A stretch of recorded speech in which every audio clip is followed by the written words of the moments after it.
Pope Benedict XVI has announced that he will step down on February 28th.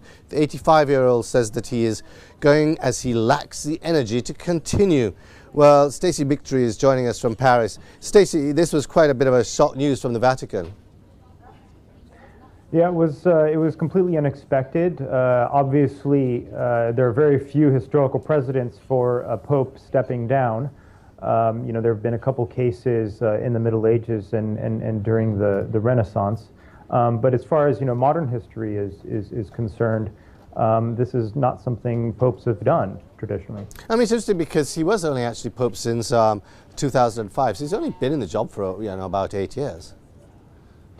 Yes, and those have been a fairly tumultuous 8 years. I should start out by saying that this pope temperamentally, intellectually, he was a pope that preferred to be in his study, that really enjoyed writing books, was praised as an intellect and as a writer, and all of a sudden he was thrust into the public spotlight, and of course as Pope, coming in on the heels of John Paul II, there was this expectation that he too should sort of be a globetrotter, and to a certain extent he did a lot of traveling, and I think over the years that has really weighed on him and was probably factored into this decision. Well, I mean, would it be right, Stacey, to say that he was still a fairly controversial figure despite the fact that he liked to sit inside and write? Yes, I mean, there were several instances where he sort of stumbled into controversy early in his papacy. In 2006, he gave a controversial speech in Germany where he quoted a text discussing Muhammad, and what happened basically is that it sparked deadly riots across the Muslim world. There was that controversy. There were others that followed, such as the sex abuse scandal. Over the past year, he's faced divisions within the Vatican stemming from a series of leaks that have come out exposing infighting among his cardinals. So he's been buffeted by several storms. Of course, he was born Joseph Ratzinger back in Bavaria in 1927. And also, I mean, there was the controversy when it came out that he'd been a member of the Hitler Youth at the age of 14. Yes. Which really is just adding to this. What is interesting as well, Stacey, here is what would you say he's going to be remembered for? Well, I think there are two groups that are going to be looking at him. One are one's going to be looking at his legacy, and that's mainly his intellectual legacy. The fact of the matter is that Joseph Ratzinger, the theologian, was a major contributor to the development of modern Catholicism.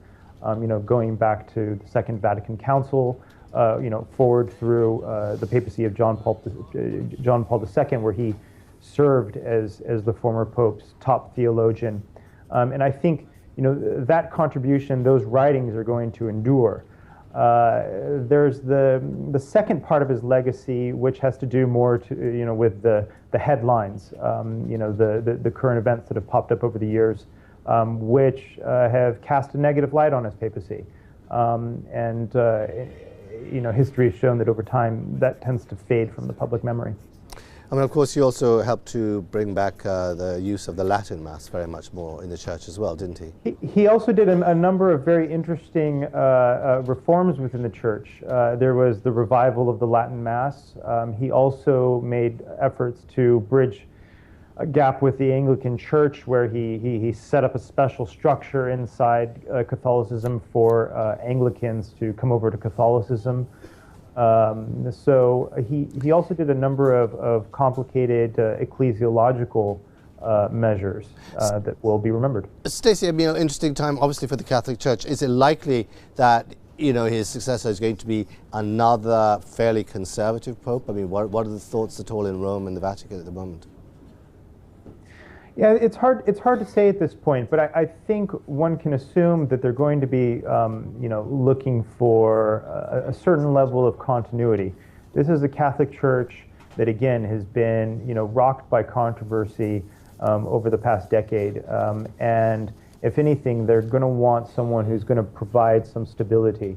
Initially that was also the reason why they went to, Joseph Ratzinger back in 2005, the thinking was, after a quarter century of, John Paul II, the rock star Pope, we need somebody who can sort of settle things down and focus on some of the, the internal problems of the church. I think they, might move in a similar direction this time around as well. Stacey, thank you very much. You're welcome.